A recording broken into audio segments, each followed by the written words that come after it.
Shalom, selamat pagi Bapak Ibu dan saudaraku yang dikasihi Tuhan Yesus. Pada pagi hari ini kita akan bersama-sama merenungkan firman Tuhan yang pada hari ini kita sudah sampai pada 1 Raja-Raja pasal yang kelima, ada 18 ayat, silakan. Hiram Raja Tirus mengutus pegawai-pegawainya kepada Salomo karena didengarnya bahwa Salomo telah diurapi menjadi raja menggantikan ayahnya, sebab Hiram senantiasa bersahabat dengan Daud. Lalu Salomo mengutus orang kepada Hiram dengan pesan, "Engkau tahu bahwa Daud ayahku tidak dapat mendirikan sebuah rumah bagi nama Tuhan Allahnya, oleh karena musuh-musuhnya merangi dia dari segala jurusan sampai Tuhan menyerahkan mereka ke bawah telapak kakinya. Tetapi sekarang Tuhan Allahku telah mengaruniakan keamanan kepadaku di mana-mana. Tidak ada lagi lawan dan tidak ada lagi malapetaka menimpa. Dan mengetahuilah, aku berpikir-pikir hendak mendirikan sebuah rumah bagi nama Tuhan Allahku seperti yang dijanjikan Tuhan kepada Daud ayahku, demikian anakmu yang hendak kududukan nanti di atas takhtamu menggantikan engkau. Dialah yang akan mendirikan rumah itu bagi namaku. Oleh sebab itu, perintahkanlah orang menebang bagiku pohon aras dari gunung Libanon, dan biarkan hamba-hambamu dan upah hamba-hambamu akan kubayar kepadamu. Seberapa juga aku minta, sebab engkau tahu bahwa di antara kami tidak ada seorang pun yang pandai menebang pohon sama seperti orang Sidon. Maka segera sesudah Hiram mendengar pesan dari Salomo itu, ia sangat bersuka cita serta berkata, "Terpujilah Tuhan pada hari ini karena ia telah memberikan kepada Daud seorang anak yang bijaksana untuk mengepalai bangsa yang besar ini." Lalu Hiram mengutus orang kepada Salomo mengatakan, "Aku telah mendengar pesan yang kau suruh, sampaikan kepadaku tentang kayu aras dan kayu sanobar.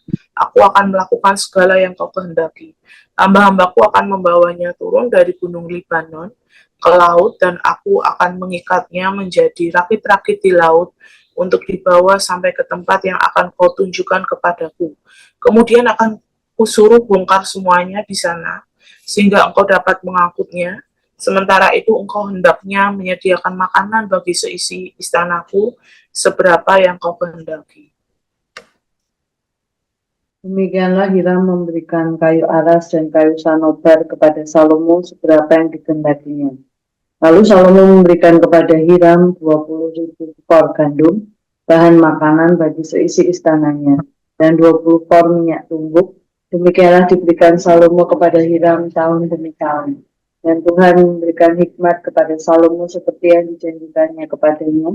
Maka damai pun ada antara Hiram dan Salomo. Lalu mereka berdua mengadakan perjanjian. Raja Salomo mengerahkan orang Rodi dari antara seluruh Israel. Maka orang Rodi itu ada 30.000 orang. Ia menyuruh mereka ke gunung Libanon. 10.000 orang dalam sebulan berganti-ganti. Selama sebulan mereka ada di Libanon, selama 2 bulan di rumah. Adoniram menjadi kepala Rodi. Lagi pula Salomo mempunyai 70.000 kuli dan 80.000 tukang pahat di pegunungan. Belum terhitung para mandor kepala Salomo yang mengepalai pekerjaan itu, yakni 3.300 orang banyaknya yang mengawasi rakyat yang mengerjakan pekerjaan itu. Dan raja memerintahkan supaya mereka melingkis batu yang besar, batu yang mahal-mahal untuk membuat dasar rumah itu dari batu pahat. Maka tukang-tukang Salomo dan tukang-tukang Hiram serta orang-orang Gebal memahat dan menyediakan kayu dan batu untuk mendirikan rumah itu. Ya, terima kasih. Di teks pasal 5 ini kita melihat ada sebuah visi ya yang diterima oleh Salomo sebagai Raja Israel pada waktu itu. Visi itu ada di ayat 5, yaitu mendirikan bait suci. Kita melihat visi itu diberikan Tuhan kepada Daud yang kemudian diteruskan kepada Salomo. Nah, untuk mengerjakan visi itu, misi pertama yang dikerjakan oleh Salomo yang dijelaskan di pasal 5 ini adalah melakukan persiapan pembangunan bait suci. Nah, kita akan mencoba mengobservasi ya dari ayat-ayat ini, dari ke-18 ayat ini, dan dengan menggunakan analisis SWOT, kita akan melihat bagaimana kekuatan, kelemahan, peluang, dan tantangan di dalam melaksanakan persiapan pembangunan bait suci ini sehingga Salomo bisa mempersiapkannya dengan baik. Yang pertama kita melihat ada beberapa kekuatannya. Kekuatan yang pertama yaitu di ayat 4 ya, kondisi Salomo, pemerintahan Salomo pada waktu itu, kondisi bangsa Israel adalah dalam kondisi aman. Dalam pengakuannya Salomo menyatakan bahwa kondisi aman ini yaitu keamanan politik dan ya stabilitas politik dan kemandirian ekonomi bangsa Israel pada waktu ini boleh ada itu adalah karena karunia Tuhan. Ya, pengakuan ini kita melihat sebagai sebuah kerendahan hati Salomo sebagai raja yang besar pada masanya, tapi dia menyadari bahwa kebesaran itu tidak diperoleh karena pencapaian secara pribadi, tetapi itu semua adalah karena dikaruniakan oleh Allah. Kekuatan yang kedua, ya, Salomo ini memiliki visi, kemudian melalui tindakan nyata mengerjakan misi persiapan pembangunan bait suci. Ya, visi pembangunan bait suci ini Salomo peroleh dari ayahnya Daud yang telah menerima visi itu dari Tuhan. Kita melihat juga sebuah teladan yang baik dari Daud ini sebagai orang tua bertanggung jawab meneruskan visi itu kepada anaknya sehingga visi besar Allah bagi bangsa Israel dan umat manusia ini akan berlanjut dari generasi ke generasi.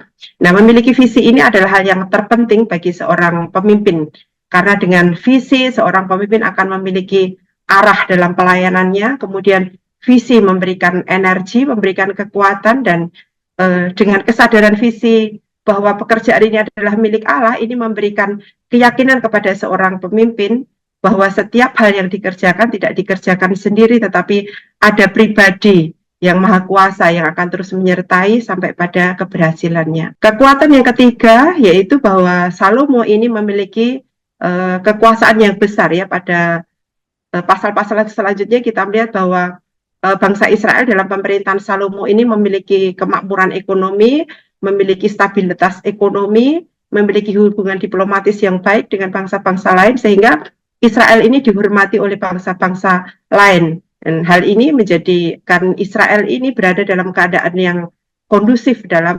melaksanakan pembangunan bait suci. Kemudian selanjutnya kita melihat juga bahwa Tuhan mengaruniakan berbagai sumber daya yang mendukung ya pembangunan bait suci. Kita melihat yang pertama yaitu ada sumber daya material yang besar.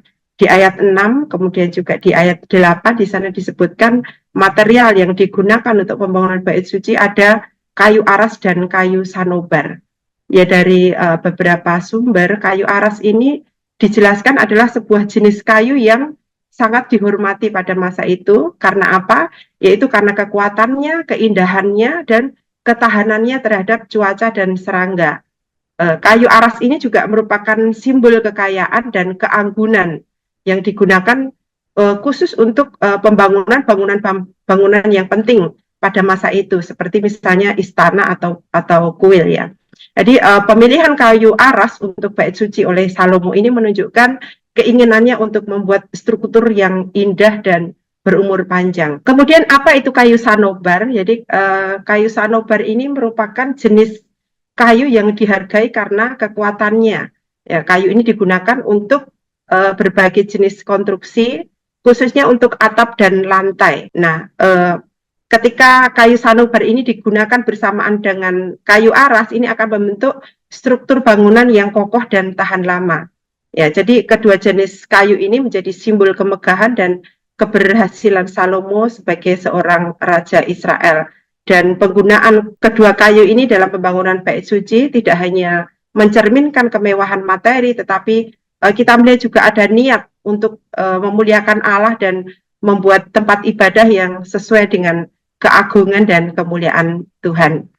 Kemudian sumber daya kedua kita melihat ada sumber daya logistik yang besar ya. Jadi dari hasil kesepakatan antara Salomo dengan Raja Tirus yaitu Hiram, ya Salomo mengatakan bahwa dia akan membayar upah dari para pekerja Hiram ini yang akan membantu pekerjaan rumah Tuhan. Kemudian dari Hiram ini dia meminta Salomo untuk menyediakan kebutuhan logistik bagi para pekerjanya. Nah, kita melihat di sini disebutkan dengan sangat jelas logistik apa saja yang disiapkan oleh Salomo.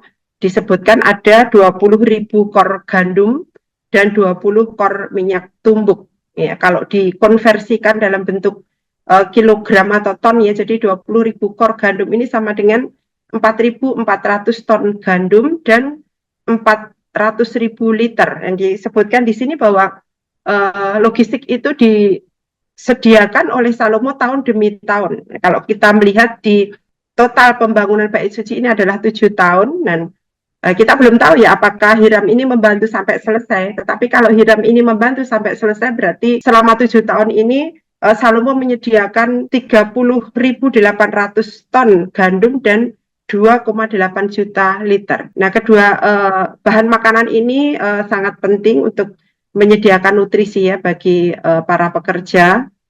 Gandum sebagai sumber karbohidrat dan minyak zaitun ini sebagai minyak tumbuk ini waktu saya cari di sumbernya ternyata sama dengan minyak zaitun ya, merupakan sumber asam lemak esensial dan vitamin.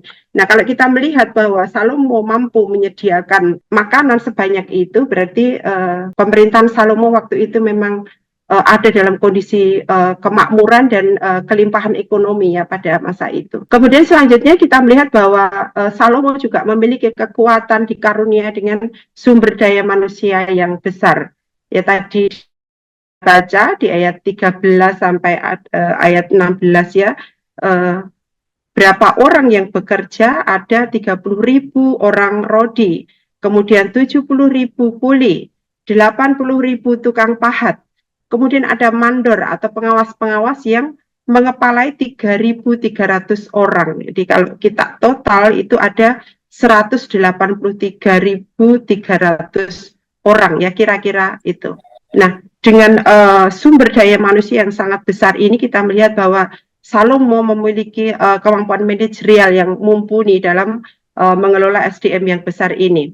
Bagaimana Salomo mengelola SDM yang besar ini? Kita melihat tadi ada job description yang jelas ya, ada pembagian pekerjaan yang jelas, ada yang khusus sebagai orang rodi, ada khusus tukang pahat, ada khusus mandor ya. Kemudian Salomo juga memberikan shift-shift bagi para pekerja ya, disebutkan bahwa 1 bulan para pekerja ini ada di Lebanon, kemudian di 2 bulan mereka ada di rumah masing-masing. Jadi Salomo ini bukan hanya mempekerjakan mereka, tetapi Salomo juga memperhatikan kesejahteraan para pekerja ini, bahkan keluarga-keluarga mereka juga dipikirkan oleh Salomo. Nah, kita melihat ini sebuah hikmat ya Salomo sebagai seorang pemimpin.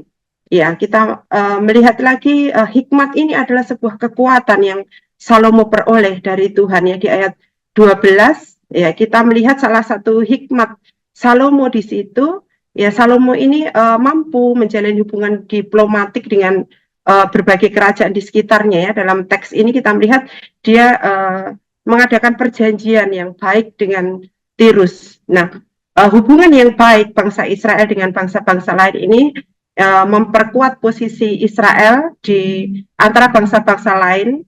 Kemudian hubungan diplomatik yang bagus juga akan meningkatkan perdagangan serta kekayaan di dalam kerajaannya. Nah, kita melihat di sini juga bahwa Hiram Raja Tirus ini memberikan dukungan yang sangat besar ya bagi Salomo di dalam membangun Bait Suci. Kemudian kita melihat juga ada sumber kekuatan yang dimiliki oleh Salomo ini.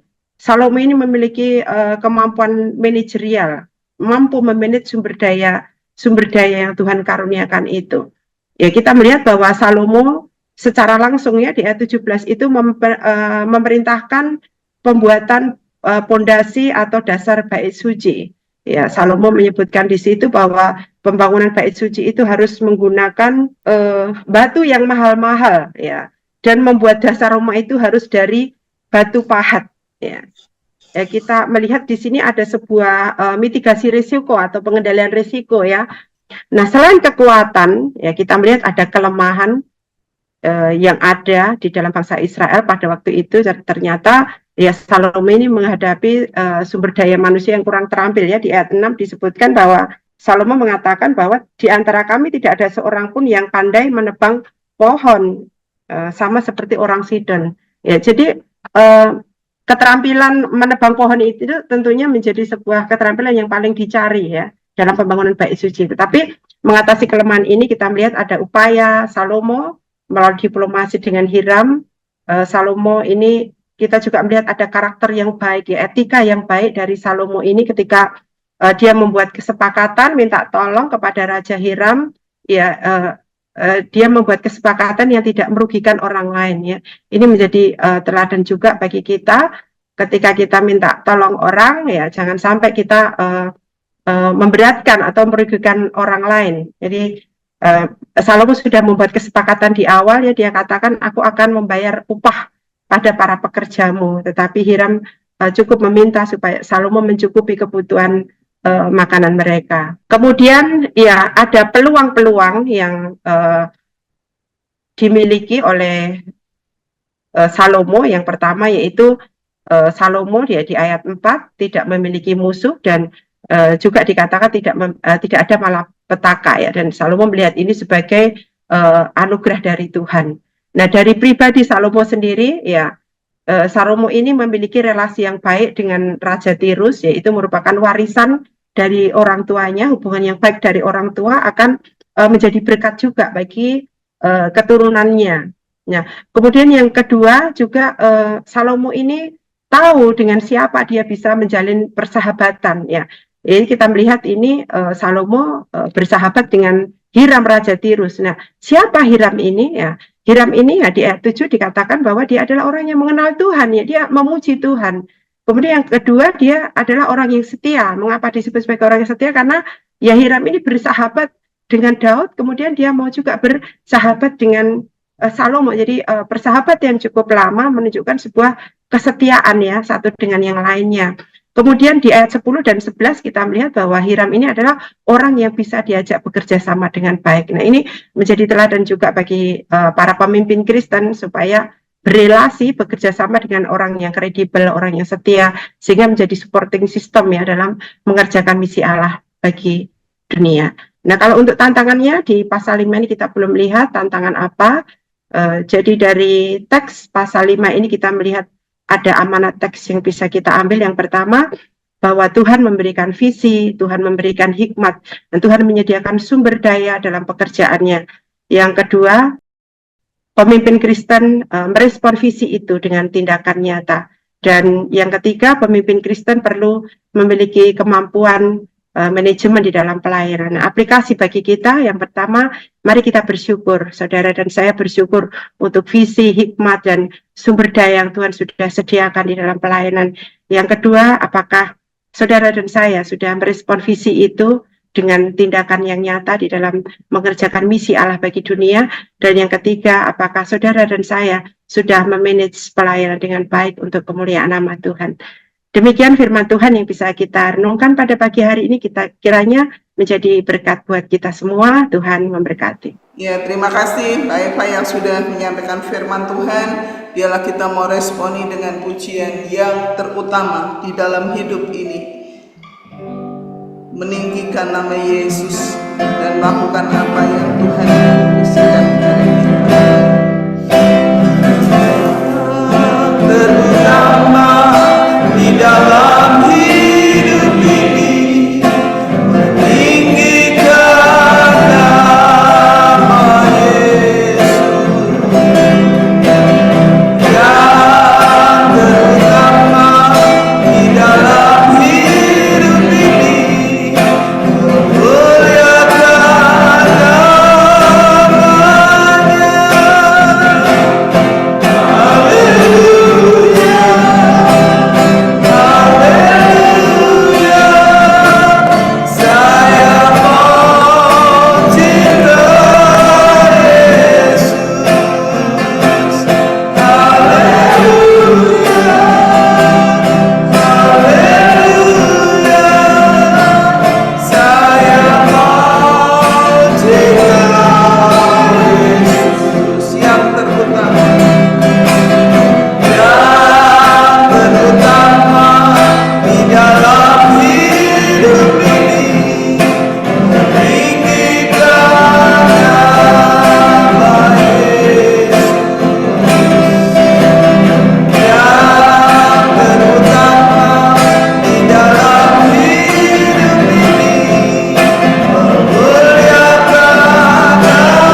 berikan untuk kita terus melaksanakan amanat agung, memberitakan Injil, memuridkan, dan kita terus juga menghidupi visi khusus yang Tuhan berikan dengan sungguh-sungguh, dengan memanage dengan baik, dengan kesetiaan dan bertanggung jawab.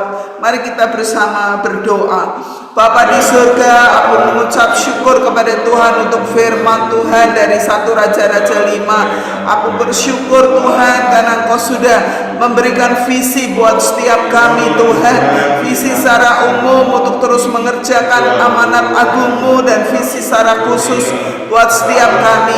Tuhan, ajar kami untuk terus mengerjakan dan menghidupkan visi Tuhan dengan kami melakukan dalam tindakan nyata dalam pelayanan kami pribadi lepas pribadi, supaya Tuhan apa yang Tuhan sudah taruh di dalam kami kerjakan dengan kesungguhan, kesetiaan, kami manage dengan baik. Tuhan menolong kami, hikmat daripada Tuhan menyertai setiap apa yang menjadi rencana Tuhan dalam hidup kami yang perlu kami kerjakan lebih lagi.